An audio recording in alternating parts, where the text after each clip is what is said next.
Hey everybody, welcome to Teachers Whine with Jen and Justine. Why don't we start off with Teachers Convention. Justine, how was your Teachers Convention? Well, it was very different compared to past years because obviously COVID is going on right now, so we couldn't all go downtown to the convention centers with all our peers, but we were able to attend sessions online, which I think actually made it a little bit easier for more people to see more of the keynote or the big speakers, because there wasn't really, I don't know, I know there were limited spots, but not as limited as normal. So that was pretty cool this year. Yeah, I agree. And I ironically was able to, I don't know if it is ironic, but I was able to attend more sessions just because it was easier to see like, oh, okay, I don't have to go from one building to another, or like often I'll do something at like Telespark. So then you're using that time in transportation, or you'll just book sessions in one venue because it's obviously easier to travel. So in this time I got to go do sessions, I guess, way more because you don't have that travel time that's in there. So that was fantastic for me. Yeah, I was even talking to my husband and saying that I was able to see more keynote speakers this year because I usually get stuck over at a different location as well because all the phys ed stuff is over there. So it was nice not to have to try to shuttle in the cold back and forth between the venues this year. Yeah. And yeah, I got to listen to bigger names and it was great. No, I totally agree. And then of course, like we had the hiccup in the beginning of the sessions. Yeah, true teacher style. We all got up bright and early and crashed the system, but they got started out pretty quick. Yeah, I think it was about an hour into it. It was all working good, so we were able to log back in. But it was definitely interesting. I think there was like a moment of panic between all of us teachers in our group chats, like, what's going on? Are you able to get in? Because the last thing you want is for you to be missing the sessions, right? Just because it's something on your end as opposed to the whole system. Well, and especially since it was so easy to attend this year. Yeah, there's no excuses, right? No. So maybe we will introduce you to our topic this week.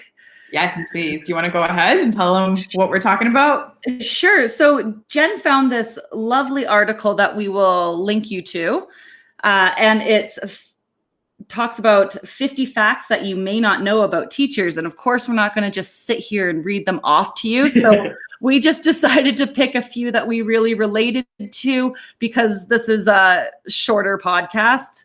And I think if we went through all 50, it would take a very long time. Mm-hmm. So some of them, obviously with 50 facts, they're not all going to be true for each individual teachers, but just a generalization. So we just picked a few that we relate to the most.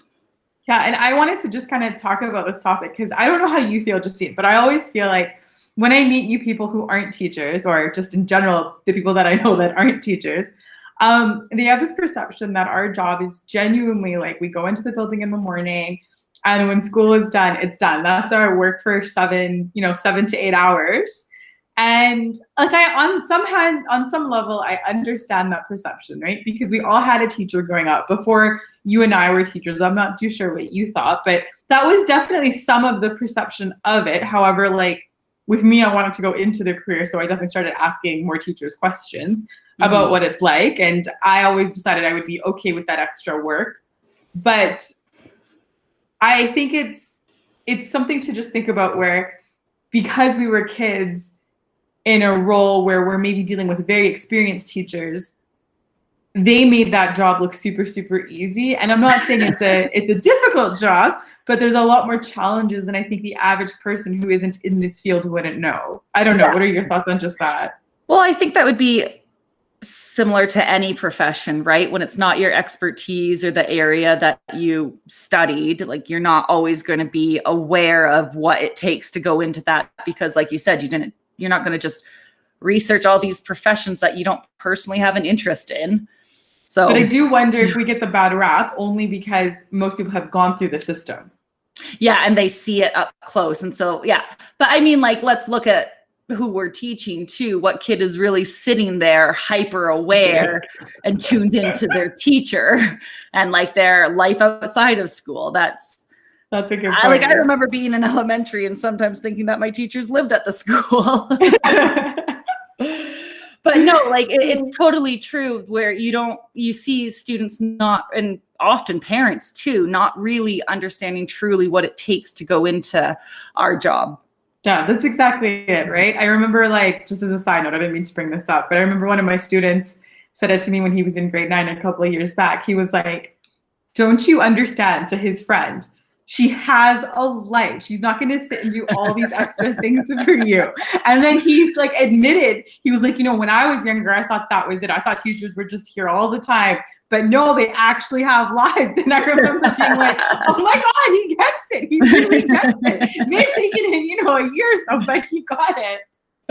It's so funny. Yeah. And like, so I mean, sorry. that's not, oh, sorry. I was just going to say, that's not like a one-time occurrence. I mean, like, teachers encounter that all the time. And so that's what makes it kind of funny, is that they have these aha moments with us all the time, that we're people. Yep. We have a life. We do have things going on.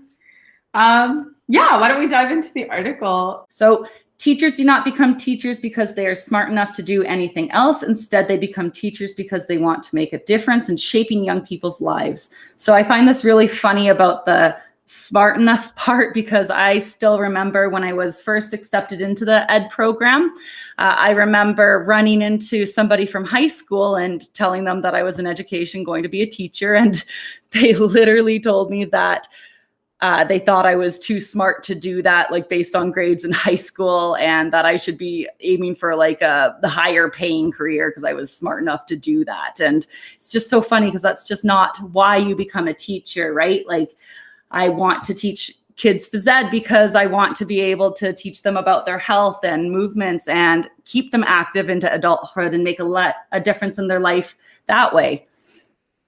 No, I totally agree. And that was like a similar experience to myself with my culture, and also with like my undergraduate degree. So I went into sciences, and I was really clear to everybody I was going to be a teacher, but I definitely had like, aunties and uncles, or even just people that you meet through the community, being like, oh, you're in sciences. Well, why aren't you going to go to med school? Or why do you want to be a teacher? And it's so unfortunate, because I feel like I knew what I was doing, and I still obviously do. I'm still in the profession, right? Like, for me, it was, I always thought there could be a better way to introduce something. Like, at the time, it was science that I was focusing in. So if you think back to, a couple of years back, science is traditionally, older males and older gentlemen doing these complex things on a chalkboard or in a lab. And I was like, but it's not that complex. And if I can explain it in a way to someone that understands it, then that's amazing. That's a field that, they might want to go on to, because now it seems less scary. So that was definitely kind of one of my reasons for going into it. Yeah, for sure. I have a funny little story, actually. My daughter was like teaching my son how to do something this past week. And I said, oh, do you want to be a teacher? And she goes, no, I want to be a scientist. Oh my gosh, no way. Yeah. And so then I was just so like, cute. oh, that's so cool. And she goes, how do you do that, mommy? And I had to say, well, so cute. Yeah, I was like, you work really hard in school. It was really funny. But yeah, and then just the other thing I want to say on this note too is actually in the area that we specifically teach, I actually really enjoy that too. I would say that I feel more needed by our students in the area that we're in. And it really does feel like we're able to make that difference with the kids that we're with. Like, I've given away jackets to kids, and one of my students one time had a house fire, and so I brought in a ton of old clothes for her and things like that, where that like you're actually doing things for these kids, and it's going to make a difference, and they're probably you're going to be one of the ones that they're going to remember, and hopefully in a positive way when they're older. Yeah, I think what you said there is the key one. I think I'm surprised I didn't think about that before, but exactly that we're going to be the ones that they remember in a positive light for adding something to their lives. Yeah, because they're only going to remember their positive moments with some teachers and their negative ones. They're not going to remember like the everyday. Just how life is. Yeah. So do you want to go on to your next one? Yeah, I was going to do number 4. Okay. because this one always it hurts, I feel. So the point is teachers get frustrated with students who have tremendous potential but don't want to put the hard work necessary to maximize that potential. And that's a tough one. Like, don't get me wrong, there are some kids, I think kids are going to come to us at all different levels. So what I'm saying with this point, I just want to be clear. I'm not saying every kid is going to get, the traditional 100% or, the highest grade possible, but it's putting in that hard work to make sure they can maximize that potential that they have and open doors for themselves that they might not know, right? And I think that's important. I think as adults, we can see it really well, and we've had to push through, whether it was in, sometime during school or completely non-academic parts of our lives where we really have to push through to get out of whatever it is that we're going through, that sense of resiliency. And it just is the most heartbreaking thing to see a kid who is so smart or who can just learn that little bit of extra step, for whatever it is that we're trying to learn for that day. And they just choose to disengage. And it's really, I know it says frustrating in the quote, but to me it's heartbreaking, right? Yeah, and I would change the language personally in this point, just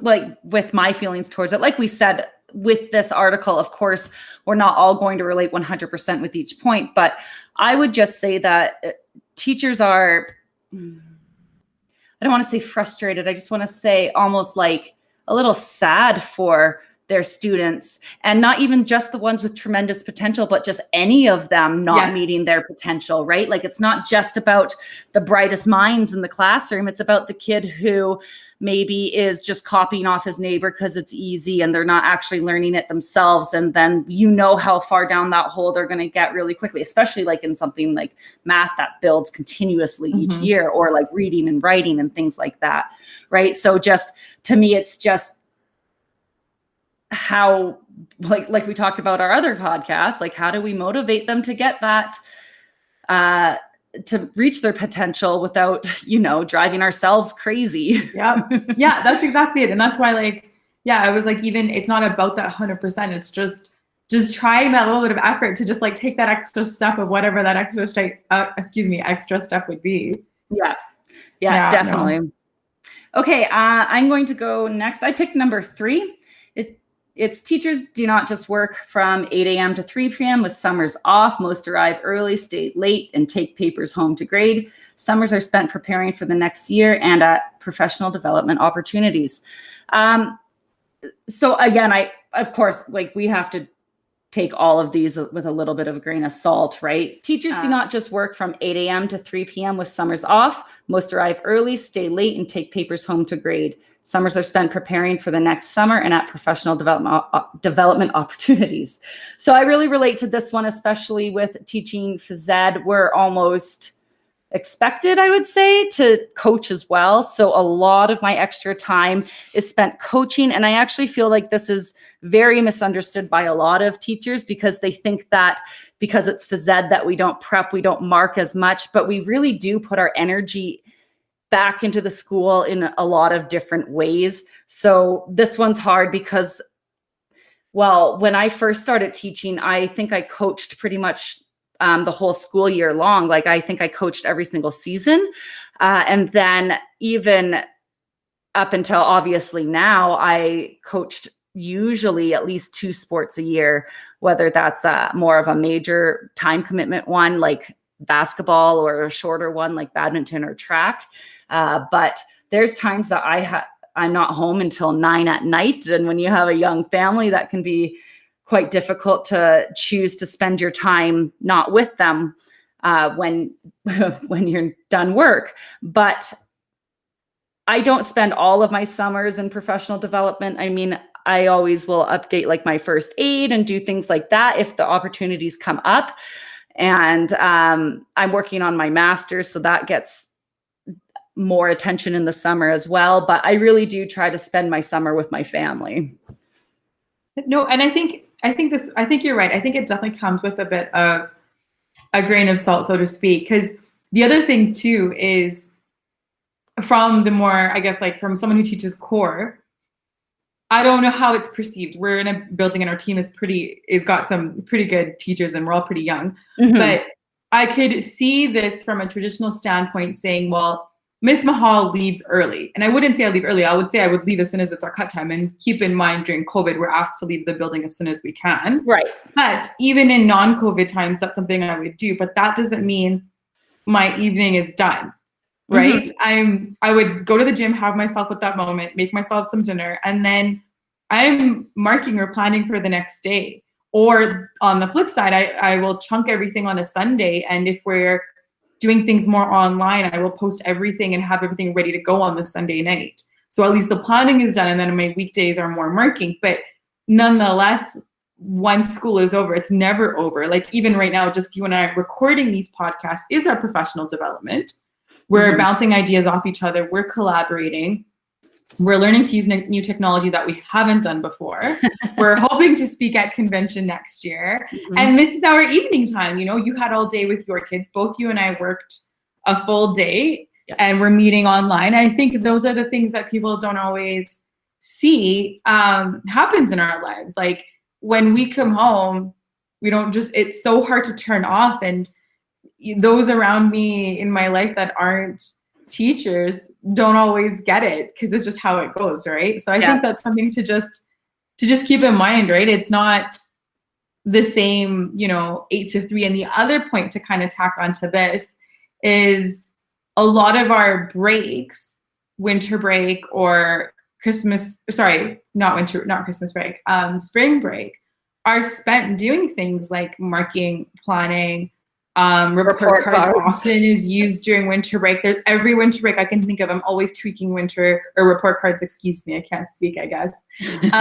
Whereas like in someone else in a different profession, I understand that the vacation times would be shorter, but they wouldn't be expected to take that work home with them. And like I said, I know that work-life balance has changed with COVID, but it's just something to keep in mind. There's differences to it, right? And not everyone sees that maybe that's what I was doing for 2 weeks of my winter break. Yeah, exactly. And I don't think that kids think like that either. Or, when you give a project before or whatever, and you don't quite have it marked by the end and they expect that it's going to be. And you're like, well, again, I do have a life. But sorry, I just do want to clarify that I do think that the thoughts about phys ed are starting to change too, and they are starting to see how much is put in. But I do remember when I did first start teaching that people did have that perspective of not having to mark as much and things like that. So no, and it's a lot too. And the other thing too that I've seen with you and my other friend who's also a phys ed teacher is, depending on the years, if you are teaching phys ed all day, you need to know all those kids inside and out. That management is crazy. I've seen people do it. I'm like, how do you? It's not my brain. It's not that such hard. a huge thing to see. But no, not just like that. But every individual class of every grade so much more than maybe the average teacher who's only seeing 2 or 3 sets of kids. Sure. Yeah. No. And yes, absolutely. That's the same with option teachers too, right? Like as opposed to core teachers who might have I think you have 2 different classes and then also an explore class, I would guess. Yeah. And right now in the past semester, it's been my same class that I teach for core because of COVID. Right. And so then compare that to phys ed where we don't have double blocks. We see different classes 5 times a day with how our particular school works. But yeah, so we end up knowing, I don't know, at least a third of the class or the whole school, I would say, by the end. Yeah. And then semester changes. Yeah. Well, and even if they're not necessarily in our class, like we do have classes together and you do get to know some of the other kids in the other classes too, which is actually a really neat part of it, is that you just really get to build so many different relationships. But we are now getting way off topic. At least you caught it this time. That's okay. Okay. All right. I will go with one. Let me just pull it up. This one here, I think is interesting. So it's number 20. Teachers dislike it when the media focuses on the minority of teachers who make mistakes instead of the majority who consistently show up and do their job on a daily basis. And so this is like, it's a double-edged sword because our media obviously has changed so much from, you know, when you and I were growing up, and it probably will continue to change. But it's just unfortunate because the media will focus on that negative attention, and it doesn't always represent everyone in the building. And it's just like, I can't think of specific examples. Maybe you can think of one, Justine, but I just think it's so unfortunate because then the rest of us who really are doing these amazing things end up feeling the backlash of that, and almost have to really think about what we're doing, when maybe that wasn't always a challenge. So maybe one example is, sorry. Oh, sorry. Well, I was going to say one example is how teachers or principals or just staff members in general had been secretly recorded in teaching moments, and maybe they're using a word which maybe it's deep rooted in history or something like that, but now it's not really an appropriate word, and it gets recorded and taken out of context and brought to the media, and it just blows up immediately. And then teachers are terrified to like address those topics. Yep. Well, and like even just the idea of exactly what you said, it gets taken out of context. So there's one, you know, like whether, like especially with science, often you end up saying words that are related to sex. And given the age of our kids, you're very focused on saying it specifically with biology. But if some other person just walked by, you know, and heard a term that specifically is related to biology, and think, oh no, she might be teaching, you know, sex ed or something, and that one context or that one word that's recorded, for example, it's terrifying, right? Because we love what we do, and then of course, like anyone, you don't want to lose your job, so you're always thinking and re-going through everything in your brain to make sure what you're saying is completely correct. And again, like maybe if the media were to change their focus around this, it wouldn't be an issue. But right now that's the issue. And it's also, you know, I understand it's a reflection of the age we live in, and every profession faces it. I just think it's sometimes a little bit more tricky when our audience is mostly adolescent. Absolutely. So they're developmentally not able to process some of the things that we're trying to say. Well, and when kids see this stuff on the news, A, some of them are going to think that's a good way to trap my teacher, and B, some of them are going to start trusting their teachers less, which is extremely sad. Absolutely. So it's just, you know, we're trying to create safe and caring environments for them, and when they see all this negative attention in the media on teachers, it can be hard for them. And then it can really affect that relationship, and it really has nothing to do with you. Yeah, absolutely. Where if they did highlight a little bit more the cool things that education does, and I mean, like they do that sometimes, but what kind of news sells is negative attention usually. And it's just unfortunate that that's the way it is right now. Yeah. No, you said that really well with the negative attention piece. I totally agree. Okay. Okay, so I'm going to do number 28. Teachers often spend their own money on the things they need to run their classroom. I'm only going to touch on this one very quickly. I don't think a lot of kids know this, and not that it really matters. They don't need to know that we spend our money on them, but just it's kind of that point that we really do care and we really do want the best for them. So for like example, I went out and I bought a bunch of prizes for phys ed. It's still like for student of the month or whatever we were doing as initiatives at the time. And they were just like little sports type toys. And it was, you know, just from the dollar store or whatever, but that's just one example about when we go and do those things, just because we don't want to have to go through the other venues to get things like that approved. And it's just, you know, sometimes easier to go and do it yourself because you just really want that for the kids.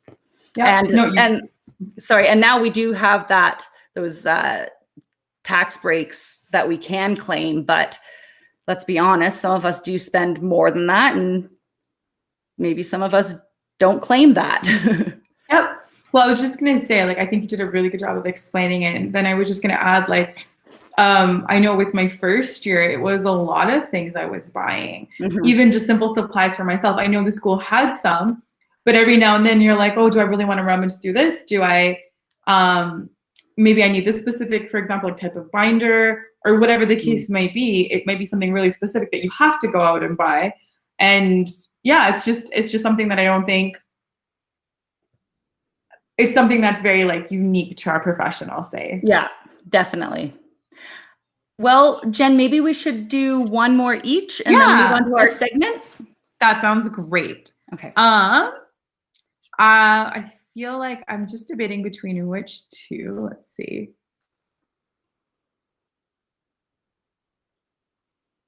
Okay. This one kind of, I feel like this is a good one for me to like end on. Teachers are real people. We've established that. Yes. They have life outside of schools. But the part that I wanted to emphasize was that they have terrible days and good days. They make mistakes. And so sometimes I find that this happens. This has been happening more this year because of COVID. I feel like the rules keep just keep changing. So it's hard for my brain to do some of those more, I guess, automatic thinking tasks. Yes. But I feel like we've got good students. If I make a mistake, they're pretty excited to hear that I made a mistake. I don't think it's a bad thing. But it's just one of those reminders of we are people too, and we do make mistakes, again, just like any other profession. Yeah. And maybe I guess the point that I do want to drive home is for those of you that are listening that are teachers is obviously communicate the mistake to your students when you can, especially if it's like a content mistake. But then too, also just forgiving yourself. Mm-hmm. And I think that's been something I've really gotten better with this year. Again, with every single change that happens in a day, I'm going to forget things. There's only so much room in there. Mm-hmm. And so, yeah, that's something I just wanted to touch on. Yeah. And just I think let ourselves know it's okay. Yeah, for sure. And I think when I first started teaching, I was scared to let the students see any sign of weakness, right? And I mean, like when you can stand up in front of a class and admit that you're not having the best day and so that you're a little on edge, you know what? A lot of the times your students will respect that and try a little bit extra hard that day just for you. And it really does show you kind of the mutual respect that you do have going back and forth. Because I mean, I like joking around with my kids. I probably am a little more easygoing than I should be at times, but I do feel that I build strong relationships with them. And at the end of the day, I think that if I truly am requesting that they can just today, just no questions, just don't fight me back, that they do respect that. And I've seen them step up time after time. Cause I mean, I've now been pregnant twice and had to teach through that. And there's really hard days. Well, I'm not saying that you don't have hard days when you're not pregnant, but I think it was the pregnancies that really let me let my guard down more with them. And they really rose to that challenge, which was amazing to see. No, that's a really good way to put it. Absolutely. What was your last one? Okay, my last one, I'm going to go with number 9, because this has been something that I really do feel I've lucked out on, and B, really makes or breaks a teacher's experience. So mine is teachers want a principal and administration that support what they are doing, provide suggestions for improvement, and value their contributions to the school. And I think that this is just so important because to me, I feel like there's 2 things that can kind of make you feel good at work in our career, or at least for me personally. And that's either really connecting with your coworkers and your administration, or sometimes the kids can really pull you through all that. But I really do find that if you have supportive administration, that it really does make your job a lot easier. And when you can go and feel comfortable enough to bring your problems forward and get advice on how to move. I mean, it's almost kind of like a mentorship at times that we need.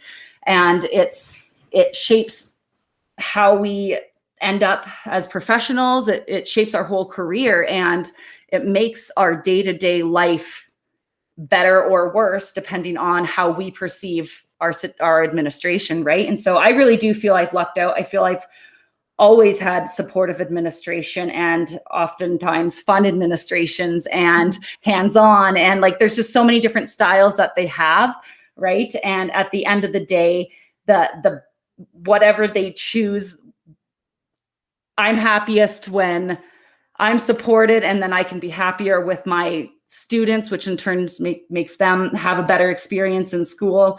And then, sorry, I just really want to touch on our contributions being valued. Sorry, I can't talk today either. And that's just kind of that piece that's inspiring and motivating to go to work each day when you know that you're valued and that you're making a difference, not just with the kids, but with your peers and with your administration as well. It's just so much more motivating to keep going and to try harder. Oh, that was said so beautifully. I totally agree. I love the way you explained all of that. I have nothing to add other than that. Then it was amazing. A little choppy, but we got through it. No, it's good. Okay, so we're going to move on to our segment. And I mean, sorry, let me just close this thought, I guess, before we move on, in saying that, again, there's 50 different points they have in these articles. Some of them I really related to. Some of them, you know, I know that other teachers relate to them a little bit more than I do, which again is fine. So we will link it in our description of this episode. And I hope you guys check it out and enjoy it, and maybe learn a few things about either your parent or your kids' teachers, or about your coworkers even. Okay, so we're going to move on to a segment called Would You Rather? Teacher edition. The teacher's version. Okay, so the first question is, would you rather have 4 periods that last 80 minutes or 8 periods that last 40 minutes? Okay, so this one, I feel like this really just speaks to the age group that I teach. I would always rather have 80 minutes rather than the 8 periods at 40 minutes, because like that's more of an elementary model, right? Yes. And the reason being is, and I think this is, I don't know if this is a math side thing, but the reason being is you have time to like introduce the concept, find examples for it. Then here's a fun activity where, you know, pre-COVID, we can move around and talk about it and do crazy activities. And then like close the activity. I feel like 80 minutes is a lot of time to do those different things. Whereas in like 40 minutes, just because it's me, I feel like in 15 minutes into that, I'd be like, oh, we haven't done anything just yet. Yeah. I've only been talking. Yeah. And for me, if I were to have 40-minute classes, my kids would have 0 time to change and about 10 minutes for activities by the time they actually do change. So yeah. I clearly, like, I would rather, I love sports though. I'd play 80 minutes of sports with a class of sports. Yeah, that's great. Yay, sports, do the thing, win the points. She would do it all day. She comes into my homeroom and starts playing sports and whatever stuff she can do whenever I have them in the gym. I just sound so unathletic right now. Just to give you guys an idea of what's going on. It's 9 p.m. on a school night. We are exhausted. Yeah. All right.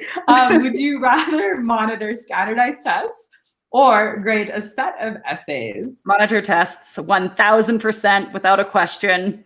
Yeah, I would say the same. Only again, I'm a math sci person. Like, yeah, it's a lot of stuff. I'm a very slow reader.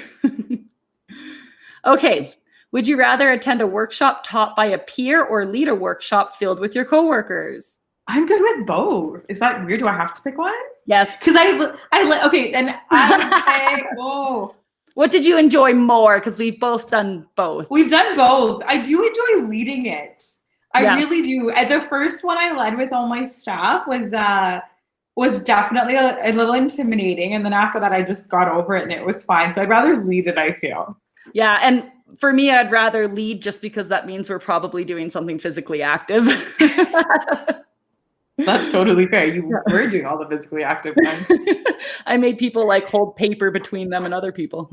Yeah, exactly. She did. Sheets of paper. Yes.